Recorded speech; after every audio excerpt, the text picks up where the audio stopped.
Orenthal James Simpson, better known as OJ, is known for a lot of things. He was an outstanding running back for the Buffalo Bills and was the NFL's MVP in 1973. Nicknamed the Juice, he was the first player to rush for over 2,000 yards in a season. Among other awards and accomplishments, he was Athlete of the Year, Offensive Player of the Year, also making his way to 5 Pro Bowls. Interestingly enough, OJ became an actor before he was in the NFL.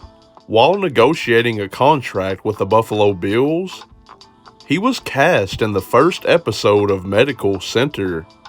He would also be part of a few films in the 70s, such as The Towering Inferno, Capricorn 1, and The Klansman. Later on, OJ started his own production company called Orenthal Productions, usually putting together made-for-TV films. The Juice was also a commentator for Monday Night Football. This is a long list of great accomplishments, but on June 12th of 1994, OJ would be known for something terrible. The murder of his wife Nicole Brown Simpson and her friend Ron Goldman. The two were found stabbed to death outside of Nicole's condo in Los Angeles. OJ was immediately a person of interest for the crime. 5 days later, he was in a police chase. This was broadcast during the 1994 NBA Finals and seen by millions of viewers. He was arrested when the chase came to an end and would be tried in court for these murders, often referred to as the trial of the century. This took place in October of 1995. The glove didn't fit, so OJ was found not guilty. People were outraged at this decision, as it seemed like if you were a successful, famous person, then you could get away with anything. 3 years later, a $33.5 million judgment was ordered to Simpson for the wrongful deaths. Around the year 2000, OJ moved to Miami to avoid paying the judgment. Word of the former running back went quiet for a while, until 2007. The Juice was arrested on felony charges of kidnapping and armed robbery in Las Vegas. He received a 33-year prison sentence and served nearly 10 years at Lovelock Correctional Center, before getting an early release in 2017. Aside from him sending knife emojis to a few people since then, that's basically the story of OJ. But now, it's time to explore a forgotten piece of the story that is lost to this day. We have an exclusive on the OJ film the police want to see. You get to see it right here.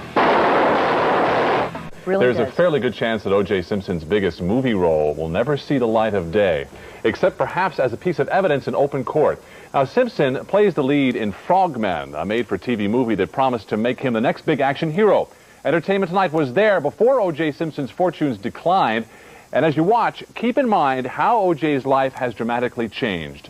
In 1994, just months before the murders, a 2-hour movie pilot was filmed and produced by NBC titled Frogmen. This pilot was planned to be turned into a new series on NBC. It was about a team of Navy SEALs that went on missions and took on special government assignments. The storyline has been compared to the A-Team. In this 2-hour pilot, O.J. Simpson was the leader of the team named John Bullfrog Burke. Strangely enough, this character was a knife expert, so OJ received knife training for the role. In between filming scenes, Simpson and co-star Todd Allen visited a cutlery store. It's believed that OJ later returned to the store to purchase a knife for himself. This could possibly be the murder weapon that was never found. During the film, John Bullfrog Burke goes to Costa Rica accompanied by his team of SEALs, set out to rescue a friend that married Burke's ex-wife.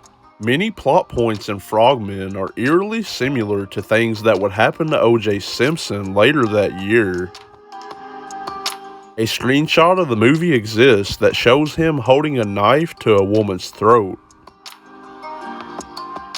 At one point of the movie, Simpson is asked, "How are the jails in Costa Rica?" This is coincidental because OJ would spend more than 1 year in jail awaiting his trial. Another coincidental scene from the 2-hour film is when OJ and his team are surrounded by police. It's been said by people who worked on Frogmen that if it was adapted into a series, it could have potentially brought in ratings higher than Friends and ER combined. The 2-hour project was filmed and ready to air, and then Simpson was arrested for the murders. In order to dodge controversy, NBC shelved the project, and Frogmen became known as the Blockbuster no one saw. While searching the Simpson residence for weapons, cops found a copy of Frogmen. It was introduced as evidence but was never played in the courtroom. This is because OJ's defense team shut it down, accusing the police of misconduct because they watched it inside of Simpson's house. The OJ trial was so publicized that Frogmen was quickly forgotten about. The full movie has only been seen by cast and crew members and was only screened one time for executives. Warner Bros. Put together a 25-minute tape showcasing the pilot film. A source close to the production of Frogmen showed this tape to the Times, so they could concept the direction of it and see how big it could have been. Years later, a spokesperson from Warner Brothers spoke on the shelving of the project saying, quote, "We believed on many levels for many reasons. Broadcasting the program in whole or in part was inappropriate," adding that all of those reasons seem as valid today as they were then, end quote. It was estimated that if released in the mid-90s, the film could have brought in over $14 million in profits. As of now, Frogmen is locked away in a vault at Warner Brothers headquarters. It would be interesting to watch this knowing what we know now. All that can be seen of the pilot publicly is a TV spot about the movie and some screenshots. That is The Tale of Frogmen, OJ's canceled TV show. A true story of what if. For now, it remains a mystery.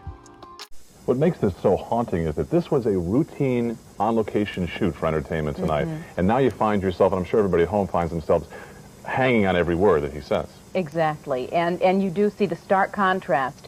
He's the happy-go-lucky, very amiable, and, man with a sense of humor there that so many of us know so well, as opposed to the man sitting in court and under very serious circumstances. Indeed. Yeah. That guy. That OJ is great.